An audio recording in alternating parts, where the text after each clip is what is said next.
मैं तो मुबारकबाद दूंगा डिपार्टमेंट को, जो हमारा ट्रांसपोर्ट डिपार्टमेंट है, जितने भी अफसर हैं, ट्रांसपोर्ट कमिश्नर हैं, सेक्रेटरी ट्रांसपोर्ट है, हमारे आरटीओ एआरटीओ और एसडीएम साहब को, कि बॉर्डर एरिया पर सबसे पिछड़ा हुआ एरिया, बिल्कुल हमारे दुश्मन मुल्क पाकिस्तान की सरहदों से सटा हुआ एरिया, यहाँ पर बहुत ज़रूरत थी। यहाँ से 70-80-100 किलोमीटर जाकर टेल एंड से हमारे लोग जाते थे।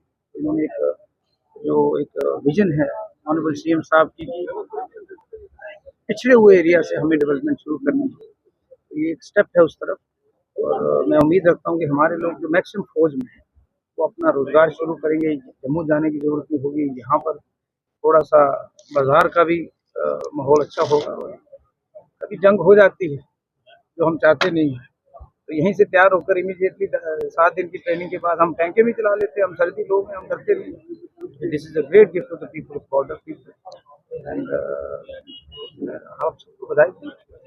सर, ई बसेस की अगर बात करें तो आज तक खोड़ में ई बस नहीं आ पाई है। क्या जनता की सहूलियत के लिए आने वाले दिनों में ई बस खोड़ में देखने को मिल सकती है? बिल्कुल 100% जोड़ने वाली गाड़ियाँ आपकी जो दोनों हैं वो 2-3 दिन में खोड़ तक आएंगी, क्योंकि उसका मेरे ख्याल कुछ रहता है। और उस महकमे से, स्मार्ट सिटी वालों से बात भी हुई है और एसआरटीसी बेहतर काम कर रही है।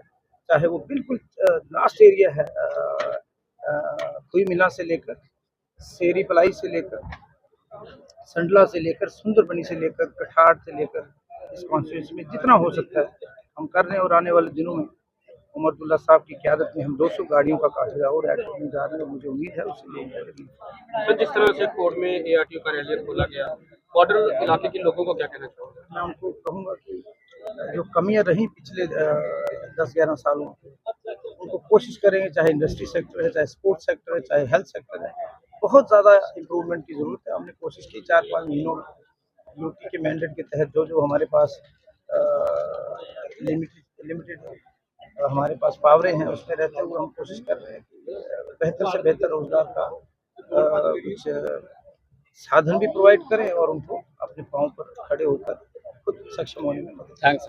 धन्यवाद। जय हिंद, जय भारत। मैं तो मुबारकबाद दूंगा डिपार्टमेंट को, जो हमारा ट्रांसपोर्ट डिपार्टमेंट है, जितने भी अफसर हैं, ट्रांसपोर्ट कमिश्नर हैं, सेक्रेटरी ट्रांसपोर्ट है, हमारे आरटीओ एआरटीओ और एसडीएम साहब को, कि बॉर्डर एरिया पर सबसे पिछड़ा हुआ एरिया, बिल्कुल हमारे दुश्मन मुल्क पाकिस्तान की सरहदों से सटा हुआ एरिया, यहाँ पर बहुत ज़रूरत थी। यहाँ से 70-80-100 किलोमीटर जाकर टेल एंड से हमारे लोग जाते थे।